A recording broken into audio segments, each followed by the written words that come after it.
अस्सलाम वालेकुम। आज हम लोगों ने एम्ब्रियोलॉजी कंटिन्यू करनी है। पेज नंबर 320 है हमारे पास, पॉइंट नंबर 460 है। ठीक है, रफ़ीउल्ला 13th एडिशन है। इसमें आपके पास सबसे पहला पॉइंट है कि एक्स्ट्रा एम्ब्रियोनिक मीज़ोडर्म आपके पास किससे डिराइव होता है। ठीक है, तो ये आपने करेक्शन कर लेनी है। जो एक्स्ट्रा एम्ब्रियोनिक मीज़ोडर्म है ना, ये आपके पास एपीब्लास्ट से डिराइव होता है, हाइपोब्लास्ट से डिराइव नहीं हो रहा होता। ठीक है, तो जो पहला पॉइंट है ये आप लोगों ने करेक्ट कर लेना है कि जो एक्स्ट्रा एम्ब्रियोनिक मीज़ोडर्म है वो आपके पास किससे डिराइव हो रहा है, वो आपके पास एपीब्लास्ट से डिराइव हो रहा है। अब हमारे पास एपीब्लास्ट और हाइपोब्लास्ट में फ़र्क क्या क्या होता है। ठीक है, अब जो आपके पास एपीब्लास्ट और हाइपोब्लास्ट में फ़र्क है वो क्या होता है। अब एम्ब्रियोजेनेसिस में ना आपके पास ब्लास्टोसिस्ट बनता है। ठीक है, आपके पास एम्ब्रियोजेनेसिस में एक मैस बनता है, इनर मैस, जिसे आप ब्लास्टोसिस्ट कहते हो। जो ब्लास्टोसिस्ट है ना वो आपके पास दो लेयर्स के अंदर डिवाइड हो जाता है। एक आपके पास एपीब्लास्ट होती है और दूसरी आपके पास हाइपोब्लास्ट होती है। जो एपीब्लास्ट है ना वहाँ से आपके पास तीनों की तीनों जो जर्म लेयर्स हैं जो हमने कल पढ़ी थी, एक्टोडर्म, मीज़ोडर्म और एंडोडर्म, वो तीनों की तीनों जर्म लेयर्स जौन सी होती हैं वो एपीब्लास्ट से बन रही होती हैं। जबकि जो हाइपोब्लास्ट होता है ना वहाँ से आपके पास योग सैक बन रहा होता है। ठीक है, इसी तरह आपके पास जो एक्स्ट्रा एम्ब्रियोनिक मीज़ोडर्म होता है ये आपके पास एपीब्लास्ट से बन रहा होता है। जब एपीब्लास्ट के सेल्स माइग्रेट करते हैं और डिफ्रेंशिएट करते हैं to form the extraembryonic mesoderm. ठीक है, तो ये जो एक्स्ट्रा एम्ब्रियोनिक मीज़ोडर्म है ये आपके पास एपीब्लास्ट से बन रहा होता है। फिर आपके पास एक्सोसिलोमिक मेम्ब्रेन आ जाती है। अब ये जो एक्सोसिलोमिक मेम्ब्रेन है ना, ये आपके पास क्या होती है, जो एक्सोसिलोमिक मेम्ब्रेन है इसे आप ह्यूसर्स मेम्ब्रेन भी कहते हो। ठीक है, तो जो आपके पास एक्सोसिलोमिक मेम्ब्रेन है या जो ह्यूसर्स मेम्ब्रेन है ये आपके पास हाइपोब्लास्ट से बन रही होती है। ठीक है, अब ये होता क्या है कि आपके पास जो सेल्स हैं हाइपोब्लास्ट से वो माइग्रेट करते हैं around the inner surface of the trophoblast. ठीक है, तो जो ट्रोफोब्लास्टिक सेल्स होते हैं वहाँ पे ये माइग्रेट करते हैं और ये आपके पास एक्सोसिलोमिक मेम्ब्रेन बना देते हैं हाइपोब्लास्टिक सेल्स। फिर आपके पास स्प्लैंक्निक और सोमैटिक मीज़ोडर्म आ जाती है। आपके पास जो स्प्लैंक्निक और सोमैटिक मीज़ोडर्म है ये किस लेयर की डेरिवेटिव्स थी, कल हमने पढ़ा था, कोई बता सकता है। जो आपके पास सोमैटिक और स्प्लैंक्निक मीज़ोडर्म थी ये किस लेयर की डेरिवेटिव्स थी, कोई बता सकता है, कल हमने पढ़ा था।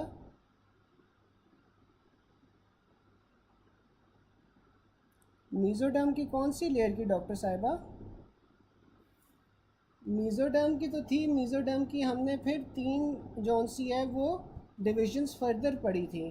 तो ये कौन सी मीज़ोडर्म की आपके पास दो डिविजन्स थी, कल मैंने बताया था। बिल्कुल, लैटरल प्लेट मीज़ोडर्म की। ठीक है, तो जो लैटरल प्लेट मीज़ोडर्म होता है वो आपके पास स्प्लैंक्निक और सोमैटिक लेयर बना रहा होता है। ठीक है, अच्छा, ये जो दूसरा पॉइंट है ना ये इसने गलत लिखा हुआ है, ये आप छोड़ दो। अब जो आपके पास लेटरल प्लेट मीज़ोडर्म होती है, लेटरल प्लेट मीज़ोडर्म में आपके पास दो लेयर्स होती हैं, एक स्प्लैंक्निक होती है, एक सोमैटिक होती है। दोनों के दरमियान में जो स्पेस होती है उससे आप कहते हो इंट्रा एम्ब्रियोनिक सिलोम। ठीक है, तो जो आपके पास लेटरल प्लेट मीज़ोडर्म की दो लेयर्स थी, मैंने बताया था कल कि जो बाहर वाली होती है उससे आप सोमैटिक कहते हो, जो अंदर वाली होती है उसे स्प्लैंक्निक कहते हो, और जो सोमैटिक और स्प्लैंक्निक के दरमियान में स्पेस होती है उससे आप इंट्रा एम्ब्रियोनिक सिलोम कहते हो। ठीक है, तो इन पॉइंट्स में आपके पास थोड़ी सी करेक्शंस हैं। मैं दोबारा से आपको सारी करेक्शंस बता रहा हूँ कि जो एक्स्ट्रा एम्ब्रियोनिक मीज़ोडर्म है, एक्स्ट्रा एम्ब्रियोनिक मीज़ोडर्म आपके पास एपीब्लास्ट से डिराइव हो रहा होता है, हाइपोब्लास्ट से नहीं होता। ठीक है, दूसरी बात ये है कि जो एक्सोसिलोमिक मेम्ब्रेन है या ह्यूसनर्स मेम्ब्रेन है वो आपके पास हाइपोब्लास्ट से ही बन रही होती है, और जो इंट्रा एम्ब्रियोनिक सिलोम है वो आपके पास स्पेस या कैविटी होती है between the splanchnic and the somatic mesoderm. अच्छा, मुझे कोई बता सकता है कि आपके पास जो सोमैटिक मीज़ोडर्म थी, सोमैटिक मीज़ोडर्म से आपके पास कौन कौन सी चीज़ें बन रही थी। सोमैटिक मेसोडर्म से आपके पास कौन से स्ट्रक्चर्स बनते हैं, कोई बता सकता है?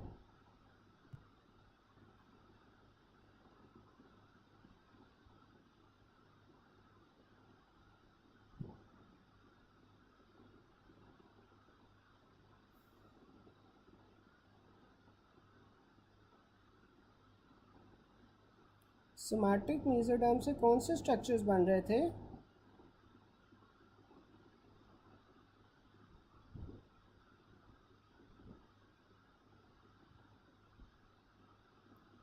कल मैंने बताया था मीट वाले सेशन के अंदर, आप लोगों को किसी को याद हो तो।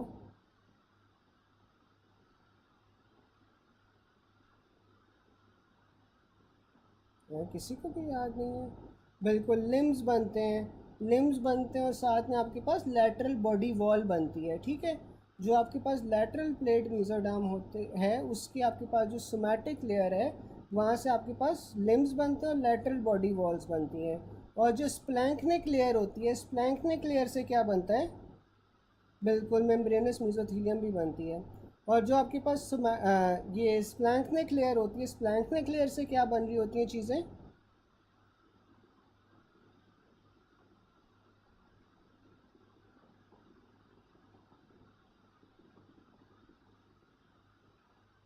स्प्लैंक्निक लेयर से क्या बन रही होती हैं चीज़ें, बता सकते हैं?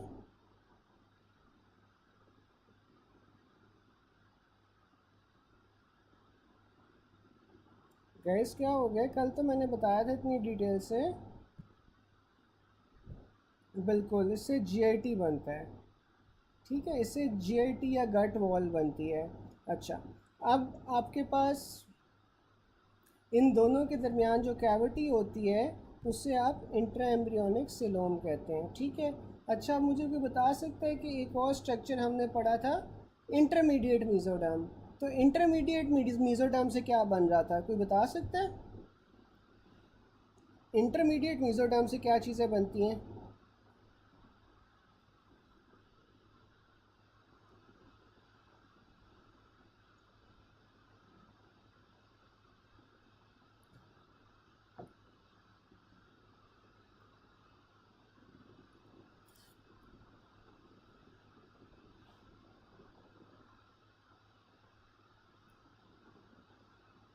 इंटरमीडिएट मेसोडर्म से क्या बनता है गाइस?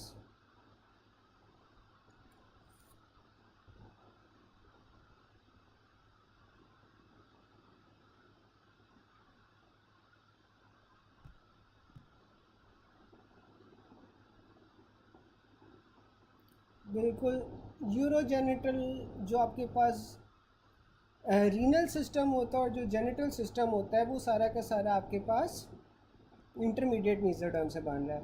इंटरमीडिएट मेसोडर्म से क्या बनता है, जो आपका जेनिटल और रीनल सिस्टम होता है वो सारा इंटरमीडिएट मेसोडर्म से बन रहा होता है, ठीक है।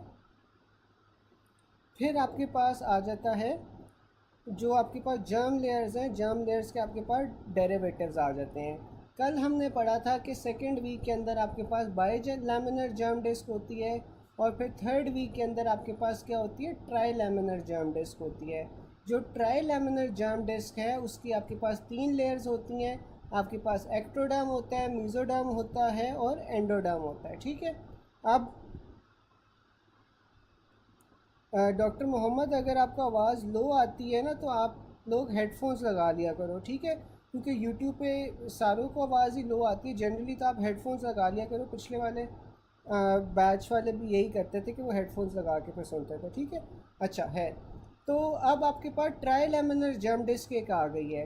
अब ट्राइलैमिनर जर्म डिस्क में ना हर जो लेयर होती है उसके मुख्तलिफ डेरिवेटिव्स होते हैं, ठीक है। तो जो सबसे पहले एक्टोडर्म है ना, एक्टोडर्म का हम देख लेते हैं कि क्या क्या चीज़ें डिराइव होती हैं। अब एक्टोडर्म से आपके पास वो सारी चीज़ें डिराइव होती हैं विच मेक यू अट्रैक्टिव। तो इसमें आपके पास स्किन आ जाएगी, हेयर्स, नेल, ब्रेस्ट, टीथ का एनामल, लेंस, कॉर्निया। साथ में आपके पास एक्सोक्राइन ग्लैंड्स आ जाते हैं। एक्सोक्राइन ग्लैंड्स में आपके पास sweat gland, sebaceous gland, mammary glands, parotid gland, lacrimal gland, जितने भी एक्सोक्राइन ग्लैंड्स हैं वो सारे के सारे आ जाते हैं। फिर जो सबसे इंपॉर्टेंट इसका डेरिवेटिव होता है वो आपका सेंट्रल नर्वस सिस्टम और पेरिफेरल नर्वस सिस्टम होता है। अब जो आपके पास न्यूरल क्रैश सेल्स हैं। न्यूरल क्रैश सेल्स क्या होते हैं? न्यूरल क्रैश सेल्स ना आपके पास चंद ऐसे न्यूरोनल सेल्स होते हैं जो कि आपके पास सीएनएस और जो पेरिफेरल नर्वस सिस्टम है उसके बाहर जाके डराइव हो, उसके बाहर जाके डेवलप करते हैं, ठीक है। तो इसमें आपके पास जो न्यूरल क्रैश सेल से चीज़ें बन रही हैं ना, वो एक तो पेरिफेरल नर्वस सिस्टम के पार्ट्स हैं, साथ में एड्रीनल मेडुला होता है, मेलानोसाइट्स होते हैं, फेशियल कार्टिलेजेस होती हैं, ये सारी की सारी आपके पास न्यूरल क्रैश सेल्स के डेरिवेटिव्स हैं। फिर आपके पास न्यूरल ट्यूब आ जाती है। अब जो न्यूरल ट्यूब है वो भी एक्टोडर्म से बनती है। इसमें आपके पास ब्रेन आ जाता है, स्पाइनल कॉर्ड आ जाता है, पोस्टीरियर पिट्यूटरी आ जाता है, मोटर न्यूरॉन्स आ जाते हैं, रेटिना आ जाता है और साथ में इंटीरियर पिट्यूटरी आ जाता है, ठीक है। तो ये आपके सारे के सारे डेरिवेटिव्स होते हैं एक्टोडर्म के। अगर आप लोग कहोगे तो मैं आप लोगों को अलहदा से भी सीएनएस की डेवलपमेंट करवा दूंगा, जिसमें आपको ये बेहतर थोड़ा कॉन्सेप्चुअली समझ आ जाएगा। अगर आपने नहीं करना, हाल ही यहीं से पढ़ना, तो तब भी सही है, ठीक है। तो आपके पास एक्टोडर्म से ये सारे डेरिवेटिव्स आ रहे हैं। फिर आपके पास एंडोडर्म आ जाती है। अब जो एंडोडर्म है ना, एंडोडर्म से आपके पास जितनी भी इनर लाइनिंग होती है आपके पास जीआईटी की, ठीक है, वो आ जाती है सारी, माउथ से लेकर एनस तक। फिर आपके पास इंटरनल ऑर्गन्स आ जाते हैं, ठीक है। अब जितने भी आपके पास इंटरनल ऑर्गन्स हैं ना, वो सारे के सारे मोस्टली एंडोडर्म से ही डिराइव हो रहे होते हैं, सिवाय 2 या 3 के, ठीक है। 2 या 3 ऑर्गन के अलावा जितने भी बाकी सारे ऑर्गन्स हैं वो आपके पास एंडोडर्म से ही डिराइव हो रहे होते हैं। अब वो कौन से ऑर्गन्स हैं जो आपके पास एंडोडर्म से नहीं डिराइव हो रहे होते? उनमें आपके पास सीवीएस आ जाता है, स्प्लीन आ जाती है, और साथ में जेनिटो यूरिनरी सिस्टम आ जाता है, ठीक है। तो ये आपके पास जो है ना, ये एंडोडर्म से डिराइव नहीं हो रहे होते। बाकी जितने भी इंटरनल ऑर्गन्स हैं वो सारे के सारे एंडोडर्म से डिराइव हो रहे होते हैं। साथ में ही आपके पास जो जीआईटी की लाइनिंग है वो भी एंडोडर्म से डिराइव हो रही होती है। फिर आपके पास मीज़ोडर्म आ जाता है। अब जो मीज़ोडर्म है, मीज़ोडर्म में निमोनिक आपके पास आ रहा है गोनाड्स, ठीक है। तो मीज़ोडर्म का निमोनिक्स है गोनाड्स। इसमें आपके पास जेनिटो यूरिनरी और रीनल कंपोनेंट्स आ जाते हैं। अब ये जो जेनिटो यूरिनरी और रीनल है, ये आपके पास कौन से पार्ट ऑफ मीज़ोडर्म से डिराइव हो रहे हैं, कोई बता सकता है? चलो मैं करवा दूंगा, ये क्लास के बाद ना मैं सीएनएस की डेवलपमेंट करवा दूंगा। अभी आप लोग ये देख लो कि आपके पास जो जेनिटो यूरिनरी और रीनल है वो कहाँ से डिराइव होते हैं, कौन से पार्ट ऑफ मीज़ोडर्म से डिराइव हो रहे होते हैं, कोई बता सकता है?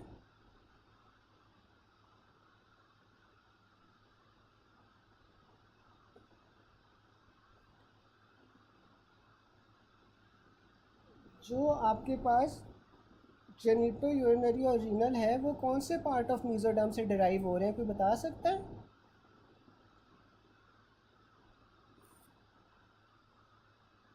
नहीं नहीं डॉक्टर मोहम्मद, ये दोबारा से होगा सारा कुछ, अभी तो पहली रीड हुई है।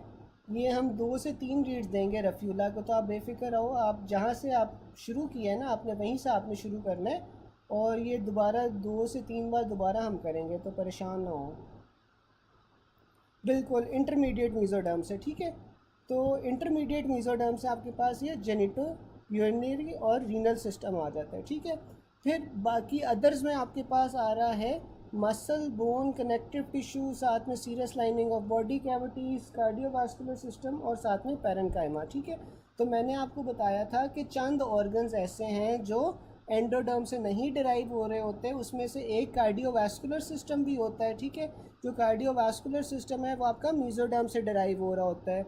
उसके अलावा आपके पास ये जो मसल्स हैं, बोन्स हैं, कनेक्टिव टिश्यूज़ हैं, ये सारे के सारे आपके पास मीज़ोडर्म से डिराइव हो रहे हैं। फिर एन से आपके पास नोटोकॉर्ड आ रहा है। नोटोकॉर्ड से आपके पास न्यूक्लियस पल्पोसस बनता है, जो कि जेली लाइक सब्सटेंस होता है वर्टिब्रास के दरमियान में।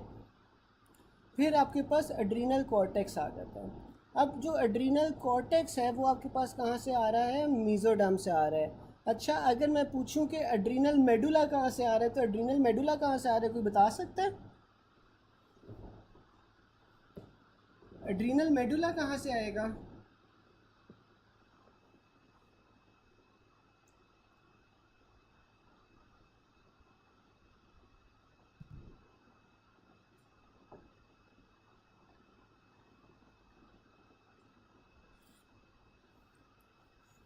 बिल्कुल न्यूरल क्रैश सेल से, जो कि एक्टोडर्म के डेरिवेटिव्स हैं, ठीक है। साथ में आपके पास फिर ड्यूरा मैटर आ जाती है, जो कि मेनिंजियल आउटर लेयर है। साथ में आपके पास स्प्लीन आ जाती है, ठीक है। तो ये आप देखो स्प्लीन भी जौन सी है वो मीजोडर्म से बन रही है। फिर आपके पास एक जनरल आपको रूल बता देता हूँ जिससे आपको आसानी हो जाएगी याद करने में, कि आपके पास जो किसी भी ऑर्गन के आपके पास जो मेन सेल्स होते हैं ना, जो कि वो ऑर्गन बना रहे होते हैं, वो आपके पास ना आपने हमेशा याद रखना है कि वो एंडोडर्म से डिराइव होते हैं, ठीक है। तो किसी भी ऑर्गन के जो मेन सेल्स होंगे वो आपके पास एंडोडर्म से डिराइव होंगे, और जो स्पेशलाइज सेल्स होते हैं ना किसी भी ऑर्गन के, वो हमारे पास मीजोडर्म से डिराइव हो रहे होते हैं, ठीक है। तो जो जनरलाइज सेल्स होते हैं किसी ऑर्गन के, वो हमेशा एंडोडर्म से हो रहे होंगे, और जो स्पेशलाइज सेल्स होंगे किसी ऑर्गन के, वो आपके पास फिर मीजोडर्म से हो रहे होंगे। इसका मैं आपको एक एग्जांपल दे देता हूँ कि लिवर के आपके पास जो सबसे मेन सेल्स होते हैं वो कौन से होते हैं, हेपेटोसाइट्स होते हैं, ठीक है।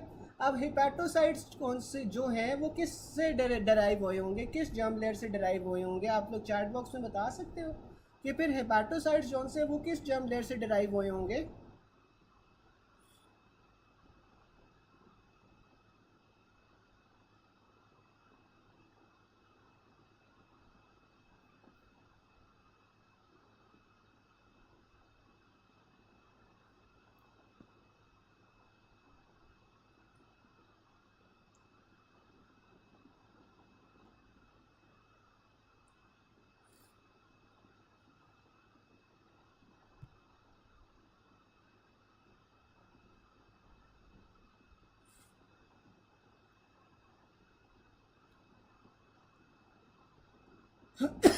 बिल्कुल एंडोडर्म से डिराइव होंगे हेपेटोसाइट्स, ठीक है। और लिवर में जो स्पेशलाइज सेल्स होते हैं जिन्हें आप कुफर सेल्स कहते हो, कुफर सेल्स आपके पास कहाँ से बनेंगे, कुफर सेल्स किस जर्म लेयर के डेरिवेटिव होंगे फिर।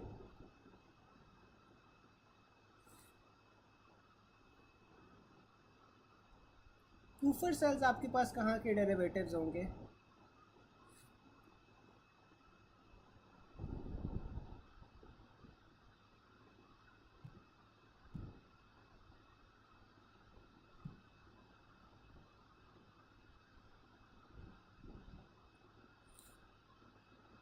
बिल्कुल मीजोडर्म के।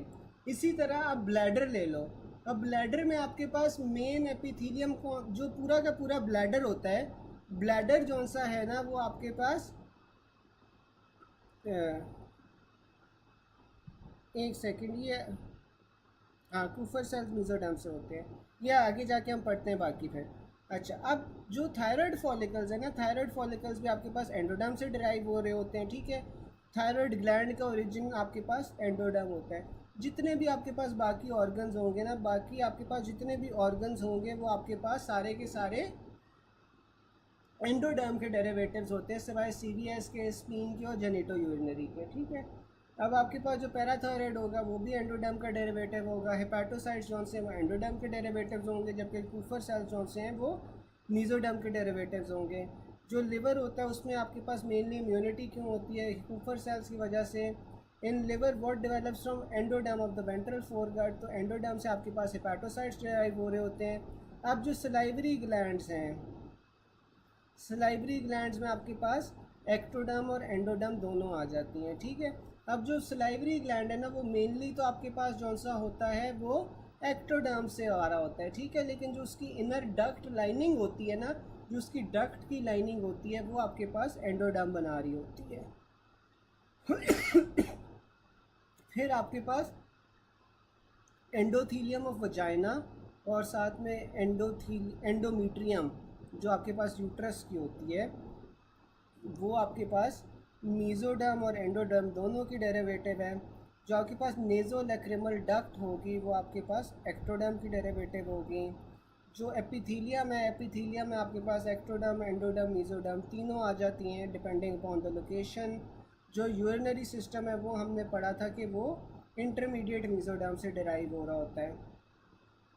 जो स्केलेटल मसल्स हैं वो आपके पास मीज़ोडर्म से डिराइव हो रहे होते हैं। मीज़ोडर्म में हमने अदर्स पढ़ा था, असल अदर्स में हमारे पास bone, connective tissue, skeletal muscles, ये सारी चीज़ें आ जाती हैं, ठीक है। फिर आपके पास जो ईयर पिना है वो भी मीज़ोडर्म से बन रहा होता है। एक्टोडर्म और endoderm meet at the caudal end forming the cloacal membrane. तो क्लोइकल मेम्ब्रेन का मैंने कल बताया था कि जो क्लोइकल मेम्ब्रेन होती है वो फ्यूचर में क्या बना रही होती है, कोई बता सकता है चैट बॉक्स में कि जो क्लोइकल मेम्ब्रेन होती है वो क्या बना रही होती है?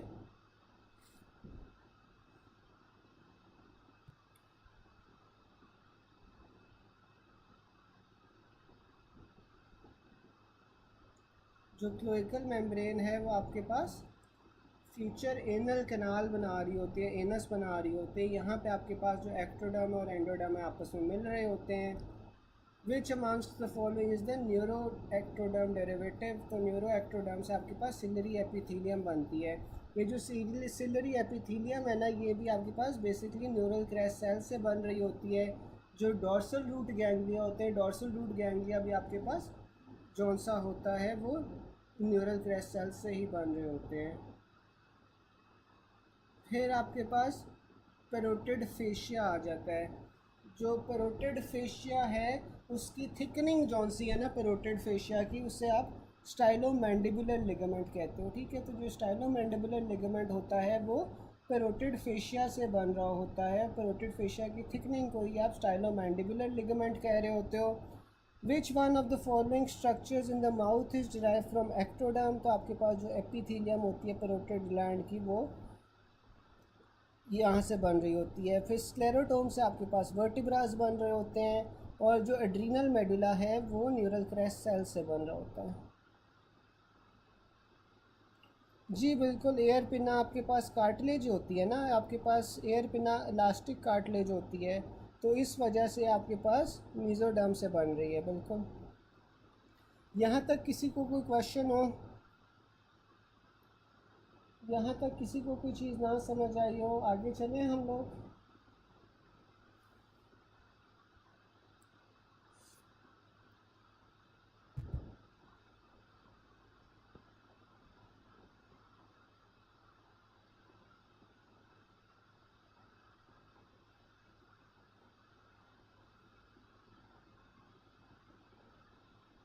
गाइस आगे चले, कोई ऐसी चीज़ है जो अभी तक ना समझ आई हो?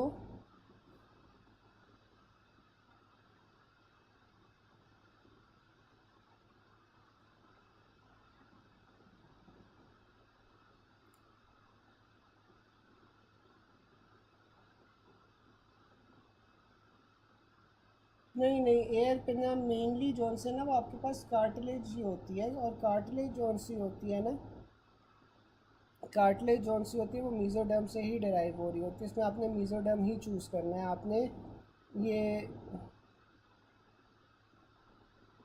मीज़ोडर्म ही चूज़ करना है। कन्फ्यूजन हो रही है?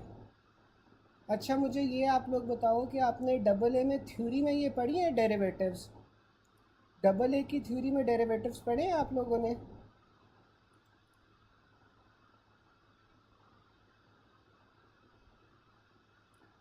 डबल ए की थ्योरी में डेरिवेटिव्स पढ़े हुए हैं?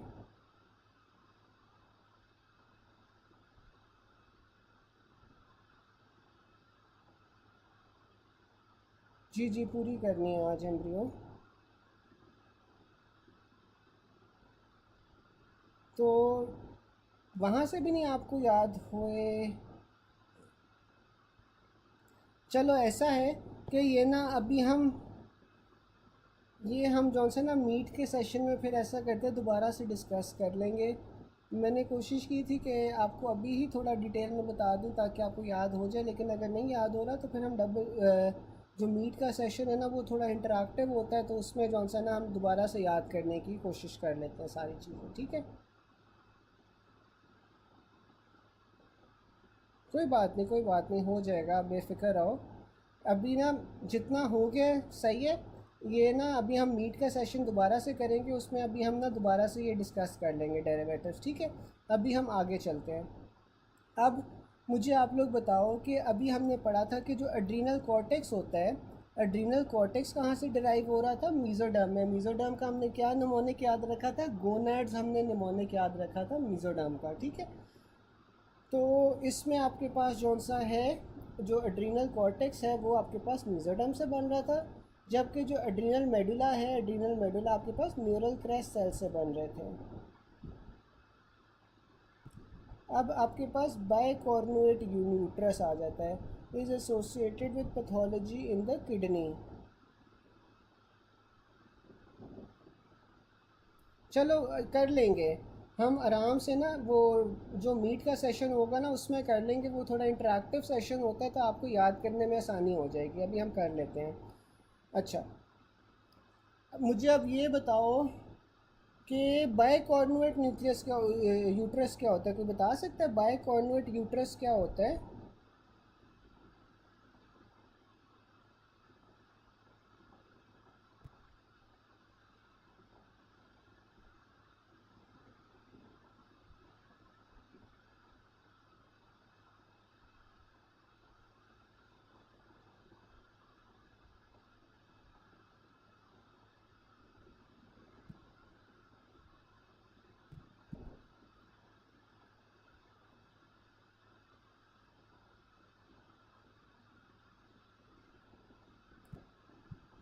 जो आपके पास बाइकार्बोनेट न्यूट्रस होता है ना, उसमें क्या होता है कि जो मलेरियन डक्ट्स है उसकी पूरी तरह फ्यूजन नहीं होती, उसकी पार्शियल फ्यूजन होती है, जिस वजह से आपके पास हार्ट शेप्ड यूट्रस बन जाता है, ठीक है।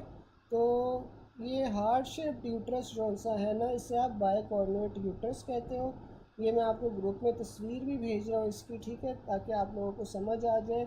इसमें जो मलेरियन डक्ट्स है ना उसकी पार्शियल फ्यूजन होती है, ठीक है। अच्छा, फिर आपके पास आ जाता है posterior lobe of pituitary develop from diencephalon, ठीक है। तो जो आपके पास पोस्टीरियर लोब ऑफ पिट्यूटरी होता है वो डायनसेफलॉन से बन रहा होता है। डायनसेफलॉन आपके पास ब्रेन का पार्ट था, ठीक है। अच्छा, मुझे कोई बता सकता है कि जो आपके पास इंटीरियर लोब ऑफ पिट्यूटरी है, इंटीरियर लोब ऑफ पिट्यूटरी कैसे बनता है? इंटीरियर लोब ऑफ पिट्यूटरी कैसे बनता है, कोई बता सकता है?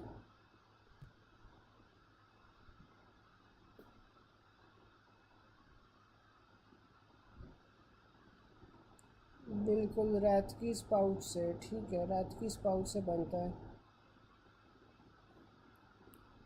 अच्छा, अब आपके पास ना उसने डिफरेंसेस बताए हुए हैं। डिफरेंसेस में उसने क्या बताया हुआ है कि जो एपिथीलियम है ना of the trigon of urinary bladder, अब ये देखें कि मैंने बताया था कि जो मेजॉरिटी हिस्सा होता है ना ज़्यादातर ऑर्गन्स का, वो कहाँ से बन रहा होता है?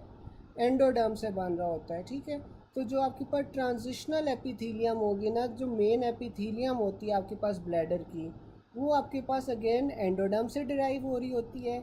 और मैंने बताया था किसी भी ऑर्गन के जो स्पेशलाइज्ड सेल्स होते हैं, जैसे यहाँ पे आपके पास स्पेशलाइज्ड क्या होगा, आपके पास ट्राइगोन वाला रीजन होगा, ठीक है, जो ब्लैडर में होता है। तो अब ये जो ट्राइगोन या स्पेशलाइज्ड रीजन है ना ब्लैडर का, ये आपके पास मीजोडर्म से बन रहा होता है, जबकि बाकी जो आपके पास एपिथीलियम होती है, ट्रांजिशनल एपिथीलियम, वो आपके पास बन रही होती है एंडोडर्म से। तो अगर आपके पास आ जाए कि एपिथीलियम ब्लैडर का किस तरह बन रहा होता है, तो आपके पास वो एंडोडर्म और मीजोडर्म दोनों से बन रहा होता है।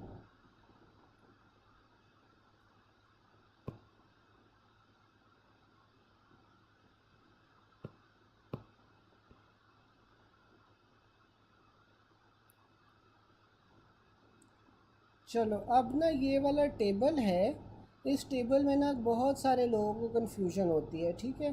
तो ये आपने अच्छी तरह करना है। अब इसमें आपके पास आ रहा है सबसे पहले जो पैरामीजोनेफ्रिक डक्ट या मुलेरियन डक्ट होती है। अब जो पैरामीजोनेफ्रिक डक्ट या मुलेरियन डक्ट है ना, ये आपके पास फीमेल्स के अंदर डोमिनेंट होती है, ठीक है। इसमें आपके पास क्या क्या चीज़ें बन रही हैं? इसमें आपके पास यूट्राइन ट्यूब्स या फिलोपियन ट्यूब्स बन रही हैं। फिलोपियन ट्यूब्स आपके पास कहाँ पे खुलती हैं? आपके पास यूट्रस में आके खुलती हैं। तो यही आपके पास यूट्रस भी आ जाएगा। यूट्रस से नीचे आपके पास क्या होता है? सर्विक्स आ जाता है। तो सर्विक्स में भी आपके पास मुलेरियन डक्ट आ जाती है। सर्विक्स के बाद ना आपके पास जो अपर 1/3 ऑफ वजाइना होता है वो भी आपके पास ये पैरामीजोनेफ्रिक डक्ट या मुलेरियन डक्ट से अपर 1/3 ऑफ वजाइना भी बन रहा होता है। फिर आपके पास एक चीज़ होती है हाइड्रेटेड ऑफ मोरगंगी। तो मुझे बता सकता है ये जो हाइड्रेटेड ऑफ मोरगंगी होती है ये क्या होता है?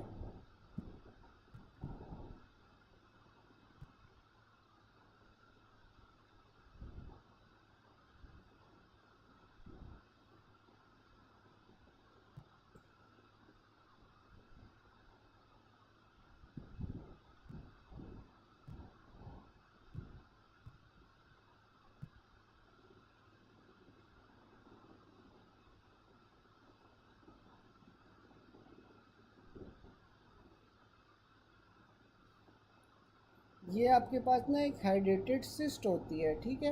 अब हाइड्रेटेड सिस्ट कौन सी होती है ना, ये आपके पास पेडेंकुलेटेड होती है और ये आपके पास fimbriae of the fallopian tube के पास ये पाई जाती है, ठीक है। मैं आपको इसकी तस्वीर भी भेज देता हूँ ताकि आपको समझ आ जाए।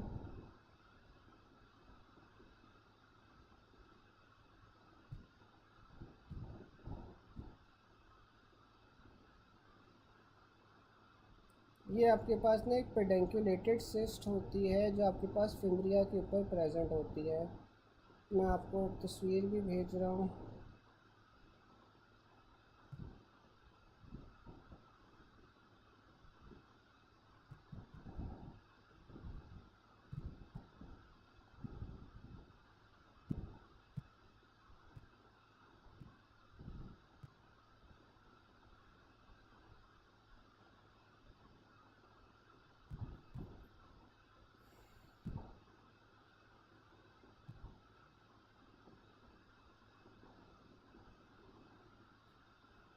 अच्छा, फिर आपके पास जो मेल्स होते हैं, मेल्स में जो पैरामीजोनेफ्रिक डक्ट है ये वैसे डीजेनरेट कर जाती है और ये हाल ही आपके पास अपेंडिक्स टेस्टिस बना रही होती है मेल्स के अंदर, ठीक है।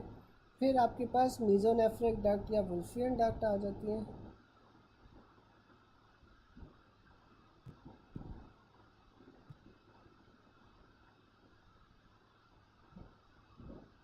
चलो, फिर आपके पास ना मीजोनेफ्रिक डक्ट या वुल्फियन डक्ट आ जाती है।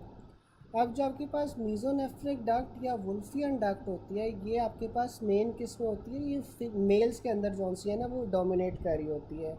अब मेल्स के अंदर ये जो डोमिनेट कर रही होती है इससे आपके पास क्या क्या स्ट्रक्चर्स बनते हैं। अब इसमें आपके पास एपिडिडमस बनेगा, साथ में डक्टस डेफरेंस बनेगा, सेमिनल वेसिकल्स बनेंगे, इजैकुलेटरी डक्ट बनेंगी और साथ में अपेंडिक्स टेस्टिस बनेंगी, ठीक है। तो ये आपके पास सारी चीज़ें होती हैं जो आपके पास ये बनती हैं मीजोनेफ्रिक डक्ट या वुल्फियन डक्ट से, ठीक है। जो अपेंडिक्स टेस्टिस होता है ना डॉक्टर साहब, ये आपके पास एक normal useless piece of tissue होता है जो टेस्टिस के साथ पड़ा होता है, ठीक है। मैं इसकी भी तस्वीर देखता हूँ, अगर मुझे मिलती है मैं आपको भेज देता हूँ। ये आपके पास ना एक normal useless piece of tissue ही होता है जो आपके पास टेस्टिस के साथ पड़ा होता है। इसकी मैं आपको तस्वीर भेज देता हूँ। आप ग्रुप में देखो, मैंने आपको उसकी भी तस्वीर भेज दी है। तो जो अपेंडिक्स टेस्टिस होता है ना, अपेंडिक्स टेस्टिस में आपके पास एपिडिडमस बनता है, डक्टस डेफरेंस बनता है, सेमिनल वेसिकल्स बनते हैं, इजैकुलेटरी डक्ट बनता है और साथ में अपेंडिक्स एपिडिडमस बनता है, ठीक है। फिर आपके पास जो मीजोनेफ्रिक डक्ट या वुल्फियन डक्ट होती है उसमें ओवरीज़ में क्या बन रहा होता है, तो उसमें आपके पास अपेंडिक्स वेस्कुलोसा बन रहा होता है और साथ में डक्ट ऑफ गार्डनर बन रहा होता है। फिर आपके पास मीजोनेफ्रिक ट्यूब्यूल्स आ जाते हैं।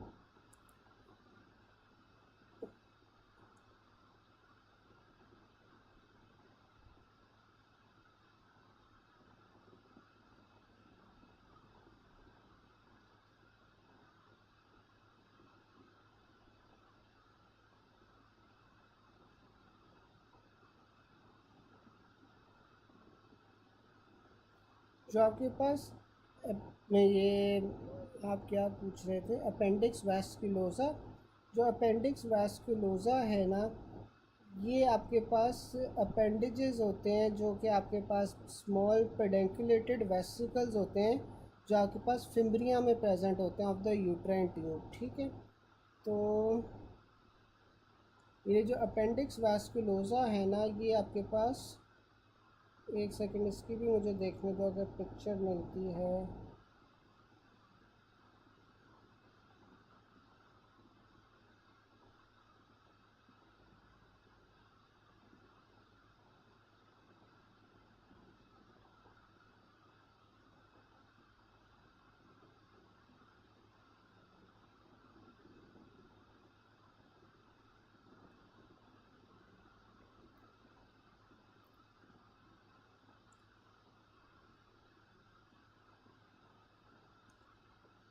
इसकी भी मैं आपको पिक्चर भेज रहा हूँ। अब ये देखो आपके पास इसमें ना अपेंडिक्स वास्कुलोसा भी आ रहा है और साथ में डक्ट ऑफ गार्डनर भी आ रहा है। ठीक है, ये आपके पास कौन सी है, दोनों चीज़ें आ रही हैं इसके अंदर, डायग्राम के अंदर आपको नज़र आ रही होंगी। तो जो आपके पास ये अपेंडिक्स वेस्कुलोसा होती है ना, ये आपके पास स्मॉल पेडेंकुलेटेड वेसिकल होते हैं जो आपके पास फिम्ब्रिया ऑफ यूट्राइन ट्यूब के अंदर प्रेजेंट होते हैं। ठीक है, फिर आपके पास आ जाते हैं मीज़ोनेफ्रिक ट्यूब्यूल्स। तो मीज़ोनेफ्रिक ट्यूब्यूल्स में आपके पास एपोफोरॉन और साथ में आपके पास मेल्स के अंदर आपके पास इफ्रेंट डक्ट्यूल्स आ जाती हैं। साथ में जो मीज़ोनेफ्रिक ट्यूब्यूल्स हैं इसमें ओवरीज़ में आपके पास एपोफोरॉन और पैरापूफ्रॉन आ जाती है। जो टेस्टिस है इसमें आपके पास इफ्रेंट डक्ट्यूल्स और साथ में पैराडिडमस आ जाता है। जो फेलस है, फेलस में आपके पास ओवरीज़ के अंदर क्लिटोरिस आ जाता है, मेल्स के अंदर आपके पास ग्लैंस पीनस आ जाता है।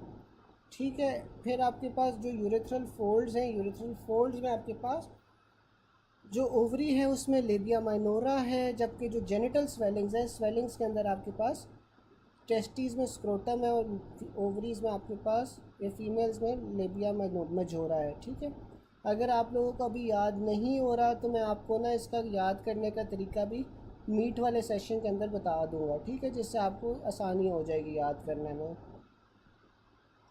फिर आपके पास आ रहा है जेनिटल रिजेस। जो जेनिटल रिजेस है ना, वहाँ से आपके पास फीमेल्स में ओवरीज बनती हैं, मेल्स के अंदर टेस्टीज बनती हैं। अब जेनिटल स्वेलिंग्स में हमने ऊपर पढ़ा था कि फीमेल्स में आपके पास लेबिया मजोरा बनेगा, मेल्स में स्क्रोटम बनेगा। फिर आपके पास जेनिटल फोल्ड्स आ जाते हैं, जेनिटल फोल्ड्स में आपके पास लेबिया माइनोरा बनता है और साथ में आपके पास मेल्स में वेंट्रल एस्पेक्ट ऑफ पीनस बनती है। जेनिटल ट्यूबरकल में आपके पास क्लिटोरिस बनती है और साथ में आपके पास ग्लैंस पीनस बनती है। ठीक है, अच्छा, अब आपके पास मुलेरियन डक्ट आ जाती है। अब जो मुलेरियन डक्ट थी उसका हमने क्या पढ़ा था कि जो मुलेरियन डक्ट होती है वो फीमेल्स में प्रीडोमिनेंट होती है। फीमेल्स में प्रीडोमिनेंट होने के साथ साथ ही आपके पास क्या क्या चीज़ें बनाती हैं, अगर कोई रिकॉल कर सके तो इसमें आपके पास यूट्राइन ट्यूब्स थी।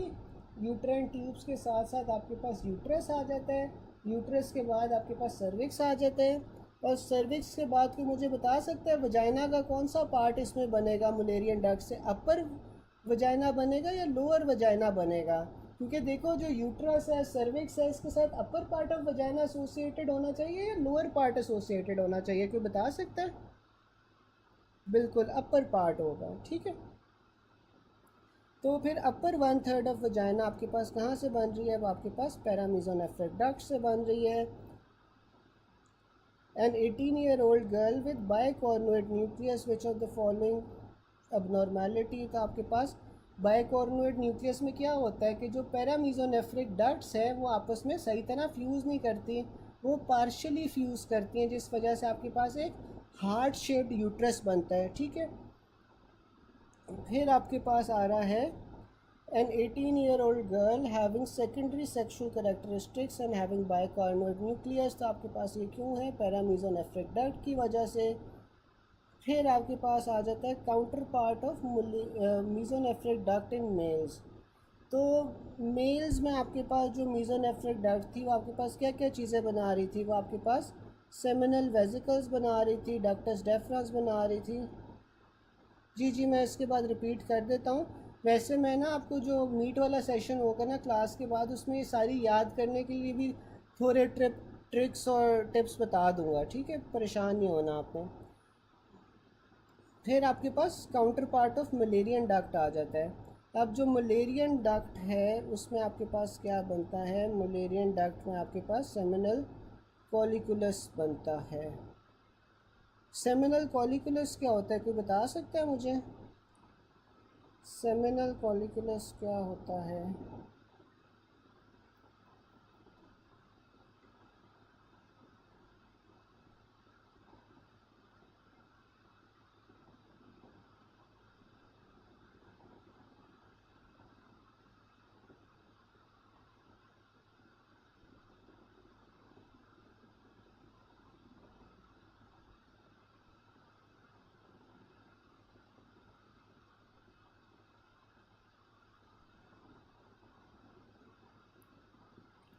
ये ना आपके पास इंडेंटेशन होती है प्रोस्टेटिक यूरेथ्रा में, ठीक है। प्रोस्टेटिक यूरेथ्रा में आपके पास इंडेंटेशन होती है जिससे आप सेमिनल कॉलिकुलस कहते हो। ये भी मैं आपको जो सा है ना वो ग्रुप में भेज देता हूँ।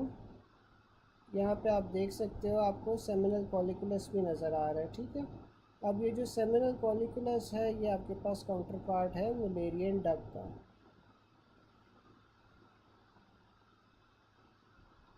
चलें, अब एक बार चार्ट रिपीट कर लेते हैं। आपके पास फीमेल्स में जो सी है वो पैरामीजोनेफ्रिक डक्ट या मुलेरियन डक्ट डोमिनेंट होती है, ठीक है। अब पैरामीजोनेफ्रिक डक्ट या मुलेरियन डक्ट में आपके पास रेमिनेंट ज़्यादातर फीमेल वाले होंगे।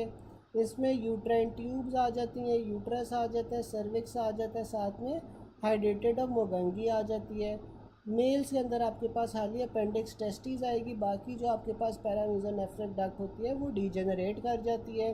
जबकि आपके पास जो मीज़ोनेफ्रिक डक्ट या वुल्फियन डक्ट है, इसमें आपके पास जो डेरिवेटिव्स आते हैं वो मेल्स में क्या क्या होते हैं। आपके पास एपिडिडमस होता है, डक्टस डेफरंस होता है, सेमिनल वेसिकल्स होते हैं, जैकुलेटरी डक्ट और अपेंडिक्स एपिडिडमस। जबकि फीमेल्स के अंदर आपके पास अपेंडिक्स वैस्कुलोजा और साथ में डक्ट ऑफ गार्डनर आ जाता है।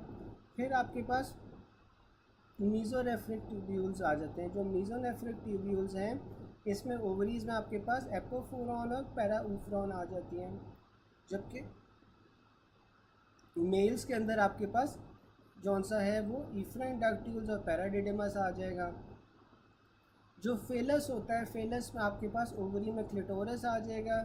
जबकि टेस्टिस के अंदर आपके पास मेल्स के अंदर आपके पास ग्लैंड्स पीनस आ जाएगा। यूरेथ्रल फोल्ड से आपके पास जौन सा है वो फीमेल्स में तो लेबिया माइनोरा आएगा, जबकि मेल्स के अंदर आपके पास वेंट्रल एस्पेक्ट ऑफ पीनस आ जाएगा। फिर आपके पास जेनिटल स्वेलिंग्स आ जाती हैं। जो जेनिटल स्वेलिंग्स हैं उसमें फीमेल्स में लेबिया मजोरा होगा, जबकि मेल्स के अंदर आपके पास स्क्रोटम होगा, ठीक है। यहाँ तक किसी को कोई क्वेश्चन हो?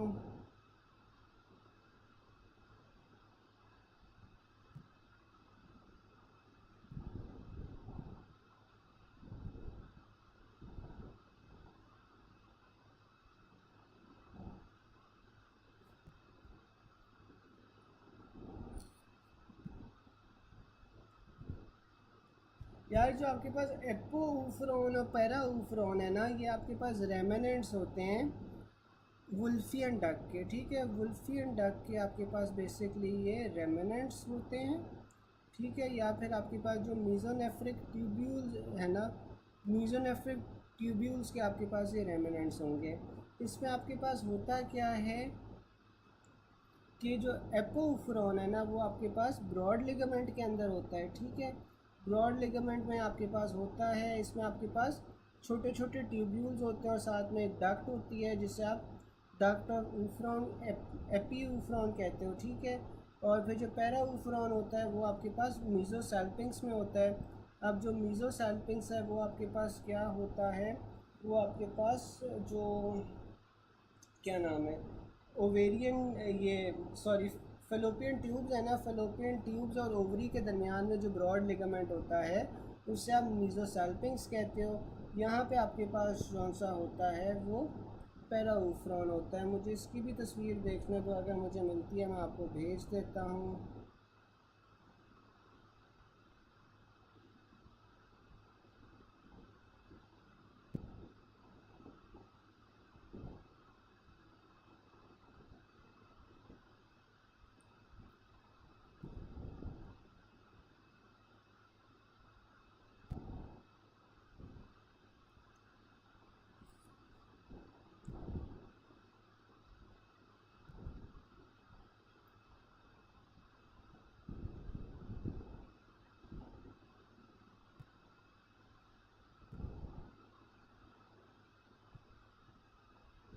ये आप देख सकते हो, मैं आपको तस्वीर भेज रहा हूँ। इसमें छोटे छोटे ट्यूब्यूल्स हैं, छोटे छोटे ट्यूब्यूल्स के साथ ना आपके पास डक्ट्स हैं, ठीक है। और ये आपके पास मीज़ोनेफ्रिक ट्यूब्यूल्स की जौन सा ना वो रेमिनेंट होते हैं। मैंने आपको पिक्चर भी भेजी है, आप ये देख लो, उससे आपको शायद बेहतर समझ आ जाए।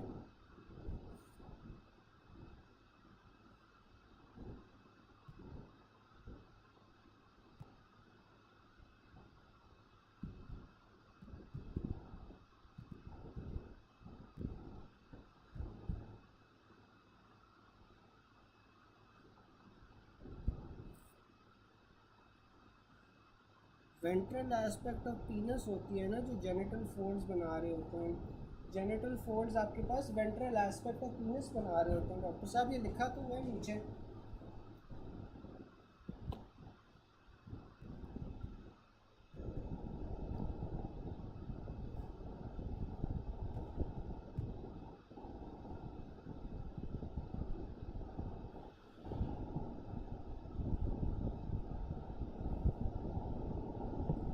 ठीक है, अभी तक doctor Amna, doctor Fatima, doctor Mohammad, doctor Farhat, doctor Iqra सबको समझ आ रहा है?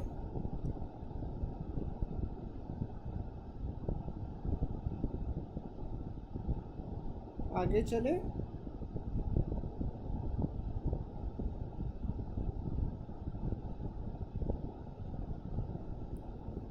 क्योंकि देखें ये ना प्रॉबेबली आपको इस तरह है कि अच्छी बात है अगर यार आप कॉन्सेप्ट ले रहे हो, लेकिन मुझे नहीं लगता कि by the end of the session ना जब आप इतनी सारी चीज़ें कर लोगे तो आपको ना ये छोटी छोटी चीज़ें याद भी रहेंगी, ठीक है।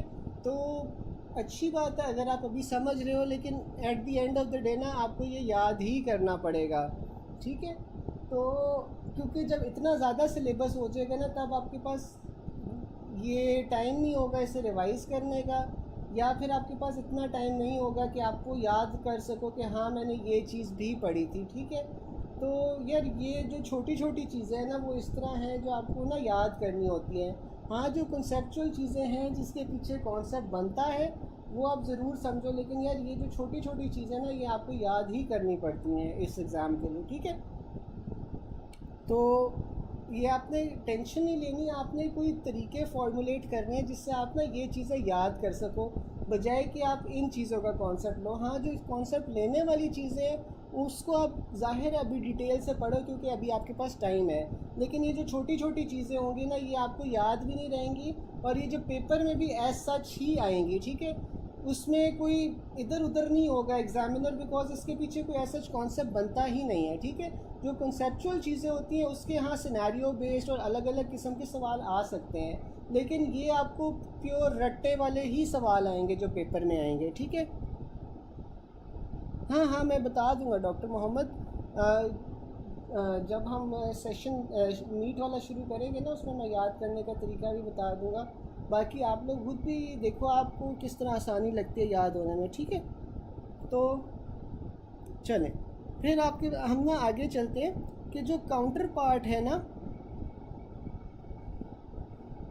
जो काउंटर पार्ट ऑफ रेटी टेस्टिस है, तो रेटी टेस्टिस तो मेल्स में होती है ना, तो उसका काउंटर पार्ट फीमेल्स में क्या होता है? फीमेल्स में आपके पास ये रेटी ओवरीज होगी। फिर embryonal counterpart of urorectal septum. अब यूरोरेक्टल सेप्टम का काउंटर पार्ट क्या होता है? पेरिनियल बॉडी होती है। अच्छा, अब देखो पेरिनियल बॉडी क्या होता है, किसी को पता है कि पेरिनियल बॉडी का क्या फंक्शन होता है? अगर किसी ने अब्डोमेन पेल्विस पढ़ा हो कभी, अभी एफसीपीएस के लिए या पहले किसी ने पढ़ा हो, तो किसी को पता है कि पेरिनियल बॉडी का क्या फंक्शन होता है?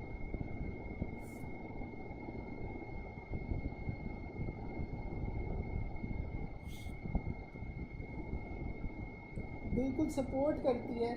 और जितने भी आपके पास ये यूरोजेनिटल डायफ्राम के मसल्स होते हैं ना, सारे के सारे आपके पास फिर पेरिनियल बॉडी के साथ जाके अटैच हुए होते हैं, ठीक है। तो ये इस तरह सपोर्ट प्रोवाइड कर रही होती है। फिर आपके पास आ जाते हैं female counter part of labia majora. तो लेबिया मेजोरा का जो फीमेल में काउंटर पार्ट, मेल्स में सॉरी ये ना आपके पास गलत लिखा हुआ है कि जो मेल्स में आपके पास काउंटर पार्ट होगा ना लेबिया मेजोरा का, वो क्या होगा, फीमेल्स में तो आपके पास लेबिया मेजोरा होता है, उसके अपोजिंगली जो मेल्स होते हैं, मेल्स में उसकी जगह स्क्रोटम होता है, ठीक है। फिर which of the following is the functional remnant of mesonephric duct in males, तो आपके पास सेमिनल वेसिकल्स आ जाएंगे। A mother brings her 5-year-old daughter to the physician complaining that the child is well trained for toilet, still seems to regularly wet herself. The physician orders an IV pyelogram which shows a complete duplication of the ureter on the right side. Although one ureter opens normally into the kidney, the other opens ectopically into the vagina. The congenital anomaly is caused by the early division of the ureteric bud, ठीक है। अब आपके पास क्या होता है, जो ureter होता है नॉर्मली आपके पास राइट और लेफ़्ट साइड में दोनों एक एक यूरेटर्स होते हैं, ठीक है। और ये जो यूरेटर हैं ये आपके पास कहाँ पे ओपन हो रहे होते हैं, आपके पास किडनी से शुरू होते हैं और किडनी से ही आपके पास ब्लैडर के अंदर ओपन हो रहे होते हैं। अब उसने बताया हुआ है कि एक फ़ीमेल है, फ़ीमेल को एक ऐसी कंडीशन है जहाँ पे आपके पास एक ही साइड में दो यूरेटर्स प्रेजेंट हैं।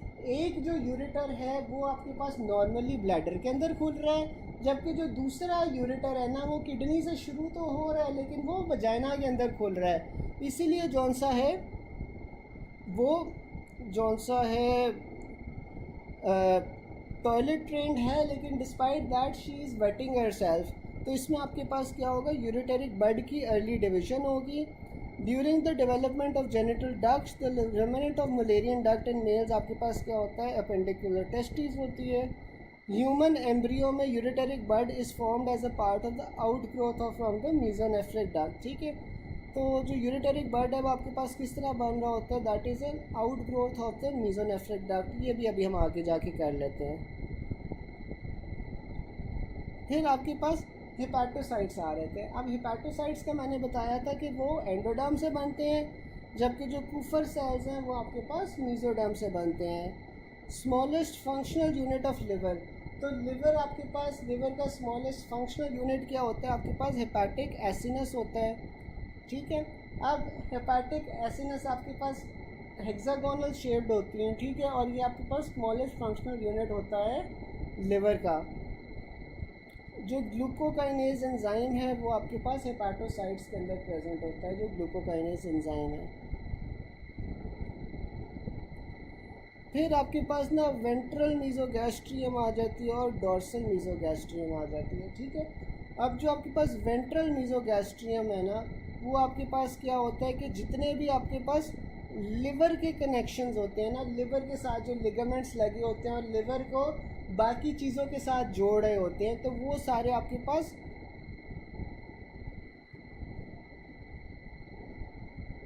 अच्छा आवाज़ आ रही है, मैं देखता हूँ, ये पॉइंट कर ले फिर मैं देखता हूँ, मुझे 1 मिनट दें।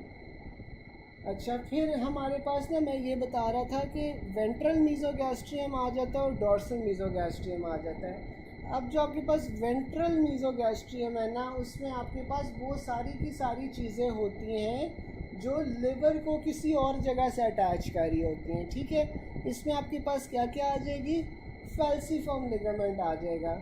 अब जो फैल्सीफॉर्म लिगामेंट होता है ये क्या कर रहा होता है, ये आपके पास लिवर को राइट और लेफ़्ट लोब्स के अंदर डिवाइड कर रहा होता है, ठीक है। फैल्सीफॉर्म लिगामेंट की अगर आप पिक्चर देखोगे तो ये लिवर के ऑलमोस्ट सेंटर में होता है, ये लिवर को राइट और लेफ़्ट लोब के अंदर डिवाइड कर रहा होता है, और ये जो फैल्सीफॉर्म लिगामेंट होता है ये आपके पास आगे की तरफ इंटीरियर एब्डोमिनल वॉल के साथ अटैच कर रहा होता है लिवर को। फिर आपके पास राइट और लेफ़्ट ट्रायंगुलर लिगामेंट्स आ जाते हैं, ये भी लिवर के ही लिगामेंट्स हैं। जब फैल्सीफॉर्म लिगामेंट ऊपर की तरफ जाता है towards the bare area of the liver, तो ये आपके पास डिवाइड हो जाता है राइट और लेफ़्ट ट्रायंगुलर लिगामेंट्स में, और जो ट्रायंगुलर लिगामेंट्स हैं वो आपके पास फिर कॉर्नरी लिगामेंट्स बनाते हैं। तो ये सारे लिवर के ही लिगामेंट्स हैं जिनकी बात हो रही है। फिर आपके पास हेपाटोड्यूडेनल लिगामेंट आ जाता है। एज द नेम सजेस्ट, तो ये हेपाटोड्यूडेनल लिगामेंट जो सी होती है ये आपके पास लिवर को ड्यूडेनम के साथ कनेक्ट कर रहा होता है। अच्छा, एक बड़ी इंपॉर्टेंट स्ट्रक्चर है जिसकी हेपाटोड्यूडेनल लिगामेंट बाउंड्री बना रहा होता है। कोई मुझे बता सकता है वो कौन सा स्ट्रक्चर है जिसकी बाउंड्री हेपाटोड्यूडेनल लिगामेंट बना रहा होता है? किसी को पता है?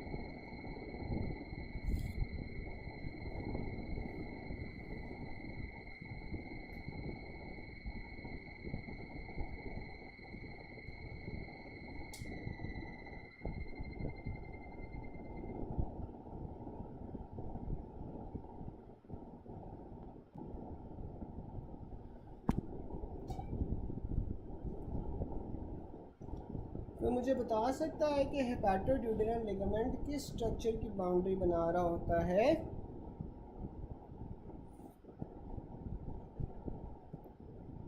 अच्छा, ये ना एपिप्लोइक फोरामेन की बाउंड्री बना रहा होता है। ठीक है, एपिप्लोइक फोरामेन क्या होता है कि आपके पास जो एपिप्लोइक फोरामेन ग्रेटर और लेसर सैक के दरमियान में ना एक कनेक्शन होता है जिसे आप एपिप्लोइक फोरामेन कहते हो, और ये एपिप्लोइक फोरामेन की इंटीरियर बाउंड्री बना रहा होता है जो फैल्सीफॉर्म में वो ये हेपाटोड्यूडेनल लिगामेंट होता है। फिर आपके पास लेसर ओमेंटम आ जाता है। जो लेसर ओमेंटम होता है वो भी आपके पास वेंट्रल मीजोगैस्ट्रियम का डेरिवेटिव है। अब जो लेसर ओमेंटम है ये कोई बता सकता है मुझे कि कौन से स्ट्रक्चर्स को कनेक्ट करता है? लेसर ओमेंटम कौन से दो स्ट्रक्चर्स को कनेक्ट कर रहा होगा? कोई बता सकता है?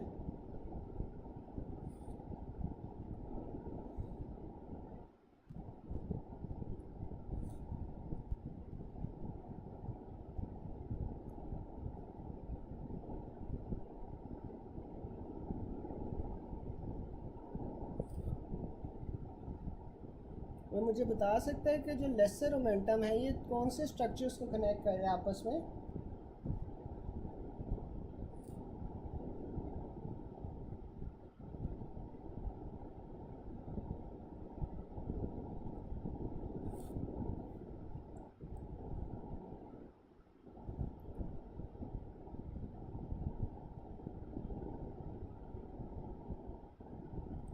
अच्छा डॉक्टर इकरा, अगर ट्रांसवर्स कोलन और स्टमक को कनेक्ट कर रहा है लेसर ओमेंटम, तो फिर ग्रेटर ओमेंटम किस चीज़ को कनेक्ट कर रहा होगा? फिर ग्रेटर ओमेंटम किस चीज़ को कनेक्ट कर रहा होगा? अगर आप कह रहे हो कि ट्रांसवर्स कोलन और स्टमक को लेसर ओमेंटम कनेक्ट करता है, तो फिर ग्रेटर ओमेंटम किस चीज़ को कनेक्ट कर रहा होगा? कोई बता सकता है?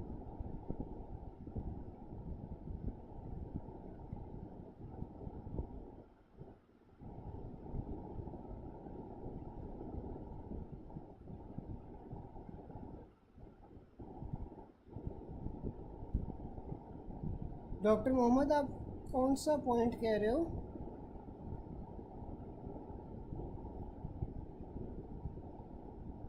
हाँ, वो ग्रेटर करता है ना। जो आपके पास लेसर ओमेंटम होता है, लेसर ओमेंटम आपके पास लेसर कर्वेचर ऑफ स्टमक को लिवर के साथ कनेक्ट करता है। ठीक है, लेसर कर्वेचर ऑफ स्टमक को लिवर के साथ कनेक्ट करता है। अच्छा यार, इस तरह है कि आई नो मैं काफ़ी सारी ना आपको एडिशनल डिटेल्स बता रहा हूँ जो आप बाकी चैप्टर्स के अंदर पढ़ लोगे। ठीक है, तो आपने घबराना नहीं है। जिन्होंने पढ़ा हुआ है उनके लिए सही है, और जो लोग ये चीज़ें पहली बार सुन रहे हैं ना, आप लोगों ने मुझे लाजमी मीट वाले सेशन के अंदर रिमाइंड करवा देना है मैं आपको ना डायग्रामेटिकली ये सारी चीज़ें दिखा भी दूंगा, जिससे आपको आसानी हो जाएगी समझने में, ठीक है। जैसे आई नो बहुत सारे लोगों ने अभी तक एपिक्लोइक फोरामेन नहीं पढ़ा होगा, तो उन्हें नहीं पता होगा ये जो गैस्ट्रोड्यूडेनल लिगामेंट है, तो ये आपने मुझे याद करवा देना। इस तरह की चीज़ें, या ग्रेटर मोमेंटम लेसर मोमेंटम जो है, ये मैं आप लोगों को ना मीट वाले सेशन के अंदर दिखा दूंगा, ताकि डायग्रामेटिकली आपको एक बार समझ आ जाए, ठीक है।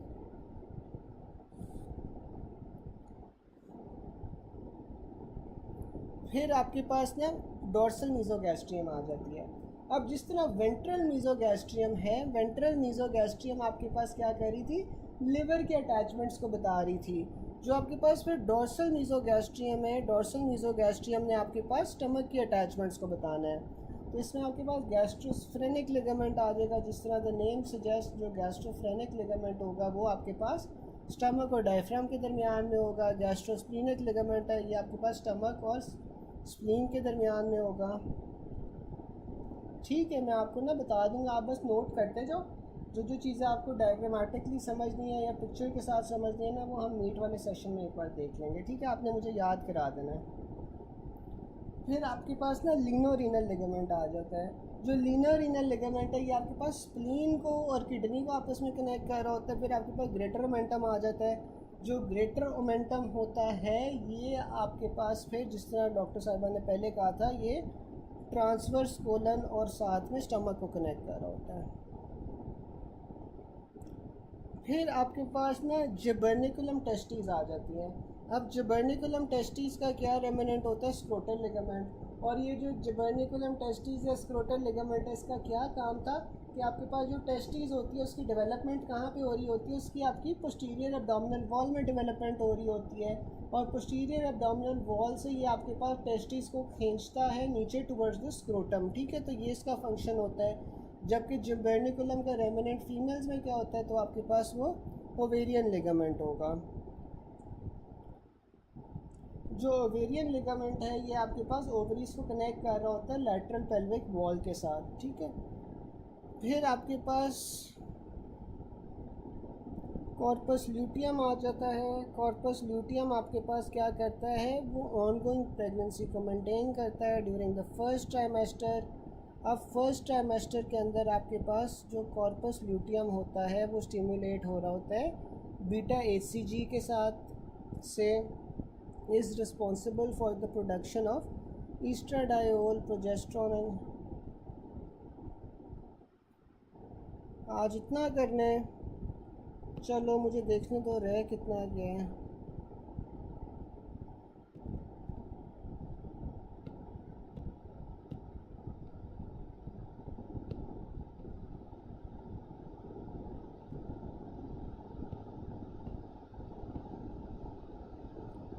चलो फिर आज इतना कर लेते हैं। ये है कि आई थिंक कल छुट्टी है, तो फिर कल जो सा फिर बाकी कर लेंगे, ठीक है।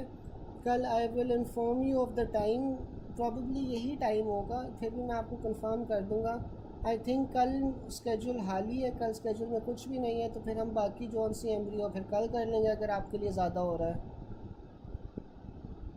ठीक है गाइस। अगर ज़्यादा हो रहा है तो फिर बाकी कल कर लेंगे, जिस तरह आप लोग कहो, मुझे कोई मसला नहीं है।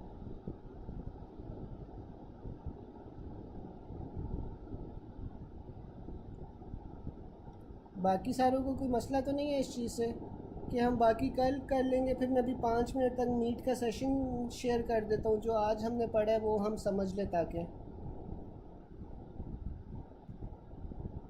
Everyone's fine by this.